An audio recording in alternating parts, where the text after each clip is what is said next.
Hello दोस्तों, आप सभी का बहुत बहुत हार्दिक अभिनंदन। स्वागत है रेलवे एनटीपीसी परीक्षा 2025। आज मॉक टेस्ट नंबर 12 है। और दोस्तों आइए आज के मॉक टेस्ट में चर्चा करते हैं आपके एग्ज़ाम में किस प्रकार से क्वेश्चन देखने को मिला होगा। और दोस्तों अभी तक अगर आपने 1 से 11 तक मॉक टेस्ट नंबर नहीं देखे होंगे तो यकीनन आप देख के ज़रूर जाइएगा। दोस्तों आपके एग्ज़ाम में ऐसा ही हूबहू ज़रूर क्वेश्चन पूछा जाएगा। तो पहला क्वेश्चन की और चर्चा करते दोस्तों, आपके एग्ज़ाम में हमेशा इसी प्रकार से क्वेश्चन पूछा जाता है। अगर मैं बात करूं पहला क्वेश्चन की बानी भट्ट किस राजा के दरबारी कवि थे, तो बेसिकली इस क्वेश्चन का आंसर आ जाएगा हर्षवर्धन। हर्षवर्धन के दरबारी कवि जो कि बानी भट्ट। और आपके एग्जाम में हमेशा इनसे क्वेश्चन पूछा जाता है, आपको याद रखना है। अगर दोस्तों मैं कहूं कि हर्षवर्धन का कार्यकाल आपके एनटीपीसी में बहुत कुछ पूछा जाता है, जो कि 606 से लेकर 647 आपके एग्ज़ाम में बहुत बार पूछा गया, तो आपको याद रखना है। अगर मैं अगला क्वेश्चन की बात करूं कि स्वतंत्रता पूर्व भारत में किस आंदोलन ने कपास उत्पादन को प्रोत्साहन किया गया था, तो दोस्तों बेसिकली इस क्वेश्चन का आंसर आ जाएगा स्वदेशी आंदोलन ने कपास उत्पादन को प्रोत्साहन दिया गया था। और ये भी आपके एनटीपीसी में क्वेश्चन पूछा गया था।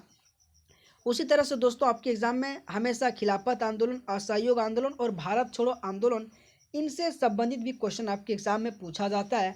तो दोस्तों आपको याद रखना, आपके एग्जाम के लिए बहुत इंपॉर्टेंट बनेगा। अगला क्वेश्चन की मैं बात करूं दोस्तों कि लैंगिक जो प्रजननशील प्रणाली में समान गुणों के जो वंशाणुओं के कितने प्रतिशत मौजूद होते हैं, बेसिकली इस क्वेश्चन का आंसर आ जाएगा 2 ऐसे प्रतिशत जो कि आपके प्रतिरूप में मौजूद होते हैं। और समान गुण के वंशाणुओं की मैं बात करूं तो ये आपकी हमेशा जो लैंगिक प्रजननशील है दोस्तों, इनसे बहुत बार आपके एनटीपीसी में क्वेश्चन पूछा जाता है, जो कि इस क्वेश्चन का आंसर आ जाएगा 2। दोस्तों अगर आपको क्लास अच्छा लग रहा है दोस्तों, आप सबसे रिक्वेस्ट है दोस्तों हमारे चैनल को आप जरूर लाइक करना। दोस्तों आपके लिए दोस्तों मैं क्वेश्चन को छांट छांट के लाता हूं, जिसके कारण से आपको नंबर में थोड़ा उतार चढ़ाव देखने को मिलेगा, लेकिन दोस्तों आपको क्वेश्चन पे फोकस करना है। अगर दोस्तों मैं आपके लिए इतना करता हूं तो आपका भी एक कर्तव्य होता है कि आप हमारे चैनल को लाइक करें, सब्सक्राइब करना दोस्तों। और इसी तरह से दोस्तों आप हमारे जितने भी क्लास आता है आप जरूर देखें दोस्तों, आपके एनटीपीसी के लिए रामबाण होने वाला है। व्यापार एवं आर्थिक जो संबंध समिति टीईआरसी का प्रमुख जो कि कौन होता है, बेसिकली इस क्वेश्चन का आंसर जो कि प्रधानमंत्री होता है। अगर मैं बात करूं दोस्तों आपके एग्जाम में हमेशा नीति आयोग से क्वेश्चन पूछा जाता है। और नीति आयोग की अगर प्रमुख की मैं बात करूं तो ये भी बेसिकली आपके भारत के प्रधानमंत्री जी होते हैं। और इस पॉइंट को याद रखना, नीति आयोग बेसिकली योजना आयोग के समाप्त करके नीति आयोग का गठन किया गया था। दोस्तों अगर मैं वित्त मंत्री या फिर वित्त आयोग की मैं बात करूं तो आर्टिकल 280 में वित्त आयोग के बारे में कहा गया है। आपको याद रखना दोस्तों, आपके एनटीपीसी हो या एसएससी जीडी हो, बहुत इससे क्वेश्चन पूछा जाता है दोस्तों। साथ ही दोस्तों अगर मैं अगला क्वेश्चन की बात करूं कि अंगूर की खेती इनमें से किस क्षेत्र की एक विशेषता है, तो बेसिकली इस क्वेश्चन का आंसर आ जाएगा भूमध्य सागरीय जो क्षेत्र है ना, अंगूर की खेती के लिए बहुत बढ़िया विशेषता है। और आपके एग्जाम में दोस्तों यही लेवल और इसी तरीके से क्वेश्चन पूछा जाता है। अगर मैं बात करूं हर एक मॉक टेस्ट, अभी तक मैंने 12वां मॉक टेस्ट ये चला रखा हूं दोस्तों। सबसे पहले मैं बात करूं तो साइंस से क्वेश्चन जितने भी प्रकार पूछा जाता है इसी क्लास में मौजूद रहता है। आपके जितने भी चाहे स्टैटिक हो, पॉलिटी हो, इकोनॉमिक्स हो या फिर दोस्तों आपकी हिस्ट्री हो, सारा का सारा कंपाइलेशन दोस्तों इस मॉक टेस्ट के अंदर में है दोस्तों। अगर दोस्तों आपको इस पूरे अच्छे तरीके से अगर आपको क्लास अच्छा लगता है तो प्यारा से एक ज़रूर कमेंट कीजिएगा दोस्तों। अगर आपको कुछ और इसमें अगर मेरे को चेंज करने की ज़रूरत पड़े तो मैं आपके लिए ज़रूर करूँगा दोस्तों। बेफिक्र आप हमें ज़रूर कमेंट कीजिएगा, एक अपना राय ज़रूर दीजिएगा। साथ ही अगला क्वेश्चन है कि स्वर्ण बेलगोला में स्थित जो गोमतेश्वर मूर्ति किस सामग्री से बना है, तो बेसिकली इस क्वेश्चन का आंसर आ जाएगा ग्रेनाइट। अगर मैं बात करूँ जो स्वर्ण बेलगोला जो आपके मंदिर है ना, बेसिकली चंद्रगुप्त जो आपके है ना, उनसे संबंधित स्वर्ण बेलगोला आपके एग्जाम के लिए इंपॉर्टेंट बनता है, वो स्थान इंपॉर्टेंट बनता है। और वहाँ से स्थान से इम्पोर्टेंट होके हमेशा उनसे किस तरीके से सामग्री बना होता है, ये भी आपके आपके एग्ज़ाम में हमेशा देखने को मिलता है। और इसी तरीके से आपको दोस्तों प्रीवियस ईयर क्वेश्चन देखने के बाद आपको अपने आप में एनालिसिस करनी है। साथ ही दोस्तों अगर मैं अगला क्वेश्चन की बात करूं कि निम्नलिखित में से किसे वर्ष 1938 और 1939 में भारतीय राष्ट्रीय कांग्रेस के अध्यक्ष के रूप में निर्वाचित किया गया था? बेसिकली इस क्वेश्चन का आंसर सुभाष चंद्र बोस जी हैं। अगर मैं बात करूं 1938 आपके हरिपुरा अधिवेशन और 1939 आपके त्रिपुरा अधिवेशन, ये दोस्तों कांग्रेस अधिवेशन में सुभाष चंद्र बोस से संबंधित आपके एनटीपीसी में कई बार का क्वेश्चन पूछा गया। साथ ही दोस्तों अगर मैं बात करूं आपके एग्जाम में, अगर मैं बात करूं कि सुभाष चंद्र बोस के खत्म होने का बाद कार्यकाल खत्म होने के बाद भारतीय राष्ट्रीय कांग्रेस के जो अध्यक्षता के रूप में कौन बने थे, जो कि विशेषकर राजेंद्र प्रसाद जी, ये भी आपके एनटीपीसी में कई बार का क्वेश्चन पूछा गया। तो दोस्तों आपको याद रखना, हमेशा आपके एग्जाम में क्वेश्चन पूछा जाता है। अगर मैं बात करूं दोस्तों 1924 में आपके बेसिकली महात्मा गांधी जो बेलगांव अधिवेशन से भारतीय राष्ट्रीय कांग्रेस के अध्यक्ष के रूप में जो कि किया गया था, और ये भी आपके एग्जाम में क्वेश्चन पूछा जाता है। 1925 की बात करूं दोस्तों सरोजिनी नायडू जिन्होंने कानपुर से आपके 1925 में जो कि राष्ट्रीय कांग्रेस के अध्यक्ष की थी। तो कहीं ना कहीं दोस्तों आपके एग्जाम में हमेशा भारतीय राष्ट्रीय कांग्रेस से क्वेश्चन देखने को मिलता है। अगला क्वेश्चन है कि गोल गुंबज किस राज्य में स्थित है? बेसिकली अगर मैं गोल गुंबज की बात करूं तो आपके भारत के कर्नाटक राज्य में स्थित है। अगर दोस्तों मैं कर्नाटक से संबंधित में बात करूं, आपके जो हम्पी है ना, ये भी आपके एनटीपीसी में कई बार का क्वेश्चन पूछा गया। तो बेसिकली आपको हम्पी भी याद रखना, आपके कर्नाटक राज्य में है। अगर मैं बात करूं दोस्तों पट्टादकल, ये भी आपके जो हड़प्पा स्थल में से एक बहुत बड़े नामी और चर्चित आपकी स्थल है। दोस्तों आपके एग्जाम में हमेशा क्वेश्चन पूछा जाता है। तो पट्टादकल जो स्थल है ना, बेसिकली ये भी आपके कर्नाटक राज्य में स्थित है और आपके एनटीपीसी के लिए इम्पोर्टेंट बनता है। अगर मैं पट्टादकल की बात करूं तो 1887 में दोस्तों आपके यूनेस्को में शामिल किया गया था। इस पॉइंट को भी आपको याद रखना, आपके एग्जाम के लिए इम्पोर्टेंट बनता है। हम्पी की मैं बात करूं तो आपके 1986 में जो कि शामिल किया गया था। सॉरी दोस्तों, पट्टादकल आपके 1987 में शामिल किया गया था, आपको याद रखना है ना। पट्टादकल 1987, हम्पी 1986 में, ये दोनों के दोनों महत्वपूर्ण स्थल में से आपके कर्नाटक राज्य में, और साथ ही गोल गुंबज भी आपके बेसिकली कर्नाटक राज्य में स्थित है। अगला क्वेश्चन की मैं बात करूं कि पीएचडी किस प्रकार की कंप्यूटर फाइल का एक्सटेंशन है? तो बेसिकली इस क्वेश्चन का आंसर आ जाएगा एडोब यानी फोटोशॉप, बेसिकली कंप्यूटर फाइल का एक एक्सटेंशन आपके पीएचडी है। दोस्तों आपके एग्जाम में कंप्यूटर संबंधित क्वेश्चन तो पूछा जाता है। अगर मैं बात करूं अभी आपके जो टेक्नीशियन का एग्जाम हो दोस्तों, उसमें ग्रेड 1 और ग्रेड 3 में, लेकिन दोस्तों उसमें आप जाके देखिएगा कंप्यूटर से संबंधित बहुत क्वेश्चन पूछा गया है। यकीनन मेरे साथीगण आपके एग्जाम में भी अति संभावना है 1 से 2 क्वेश्चन कंप्यूटर की पूछे जाने की।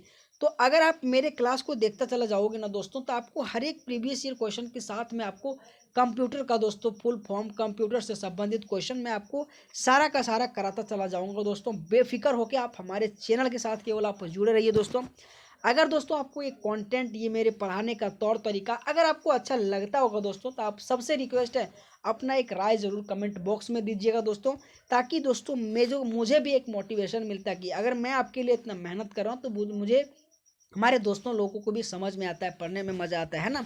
अगला क्वेश्चन है कि ब्रिटिश साम्राज्य में भारत के स्वतंत्रता के बाद भारत के प्रधानमंत्री जवाहरलाल नेहरू ने अध्यक्ष किया था, जो कि परमाणु विकास कार्यक्रम को मंजूरी दी थी।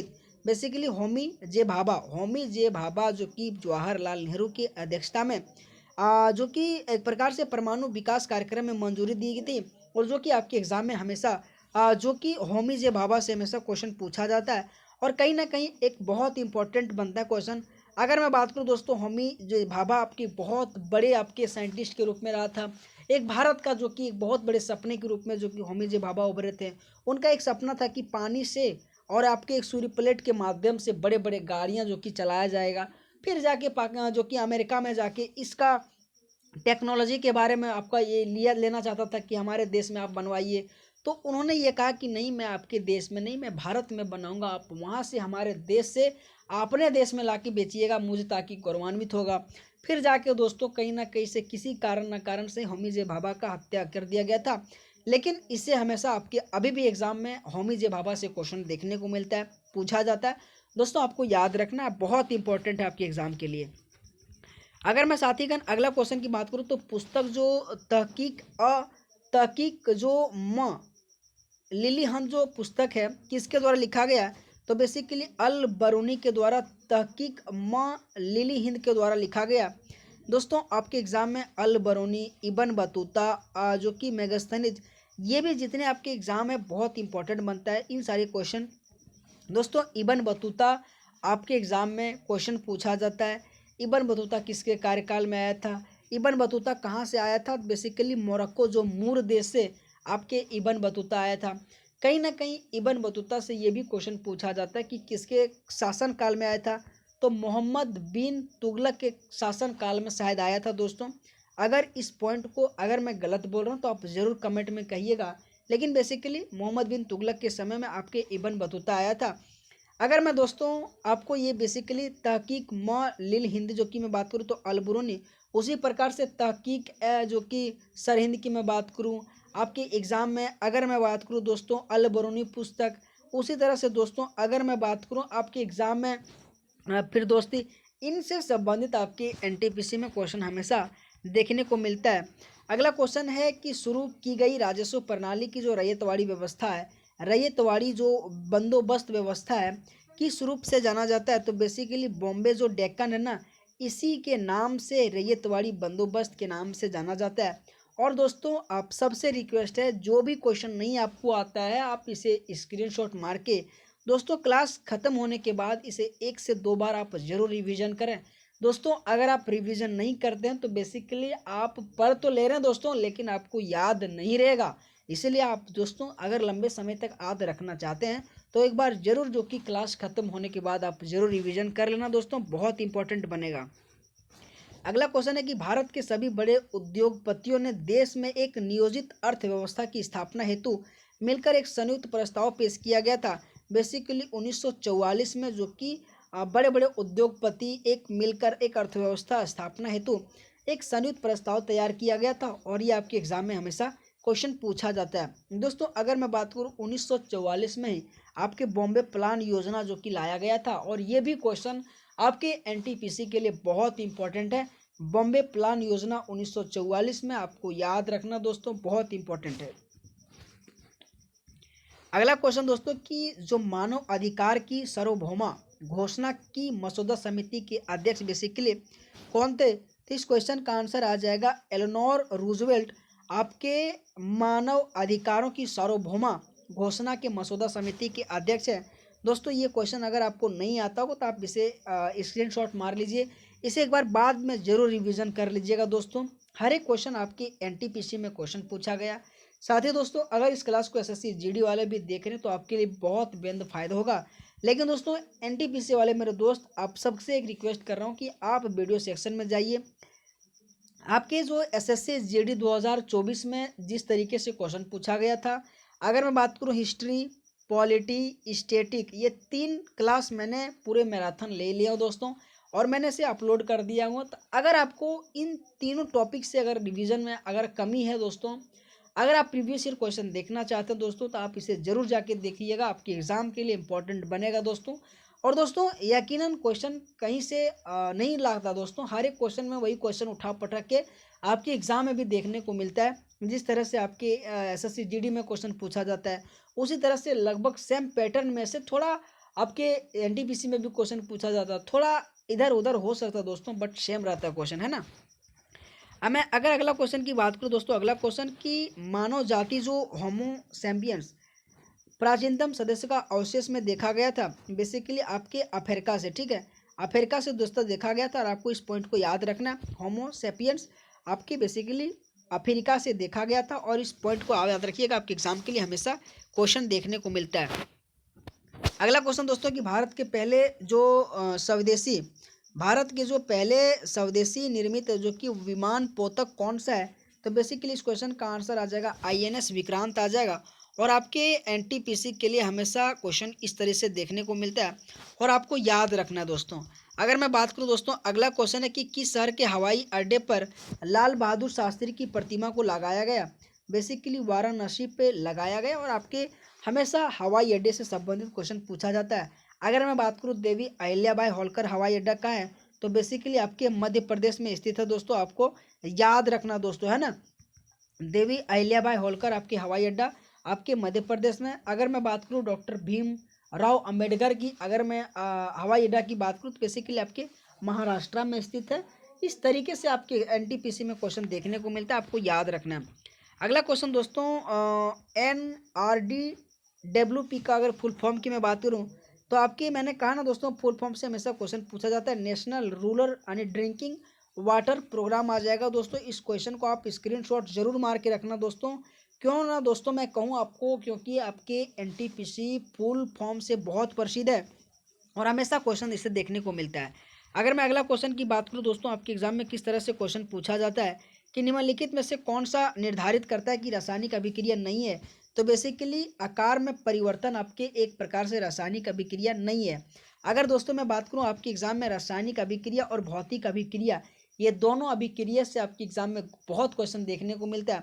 अभी आपके जो टेक्नीशियन एग्जाम हो दोस्तों, उनसे संबंधित आपके ये 2 पॉइंट हमेशा क्वेश्चन को देखने को मिला, तो बेसिकली आपके एनटीपीसी में भी क्वेश्चन देखने को मिलेगा। अगर मैं बात करूँ दोस्तों, पानी से बर्फ और बर्फ से पानी, ये बेसिकली भौतिक अभिक्रिया है।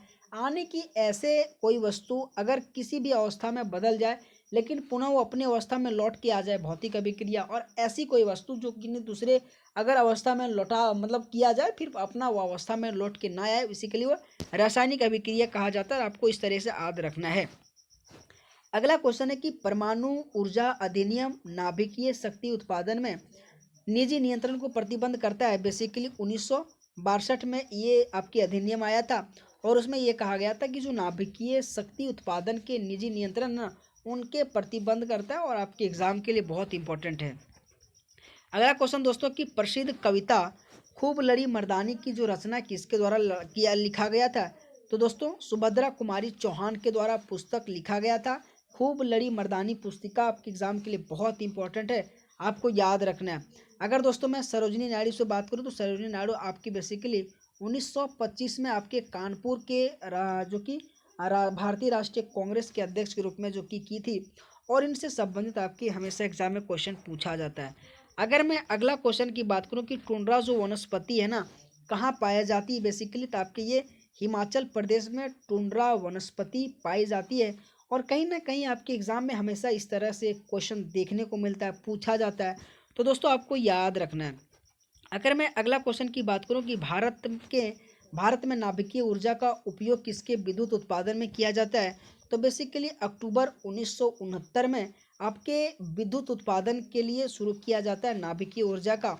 और दोस्तों ऐसे प्रश्न बहुत ऐसे मेरे साथीगण को नहीं आता होगा, आप सबसे रिक्वेस्ट है दोस्तों, क्लास छोड़ के मत जाओ यार, क्लास को देख के जाओ। क्योंकि दोस्तों अगर आपको यहाँ नहीं आ रहा ना दोस्तों, तो आप अभी पढ़ने का समय है दोस्तों, आप पढ़ो दोस्तों, यहाँ से रिवीजन करो दोस्तों, यहाँ से याद करो दोस्तों, ताकि आपके एग्जाम में अगर क्वेश्चन पूछा जाए ना तो आप जरूर बना के आओगे दोस्तों।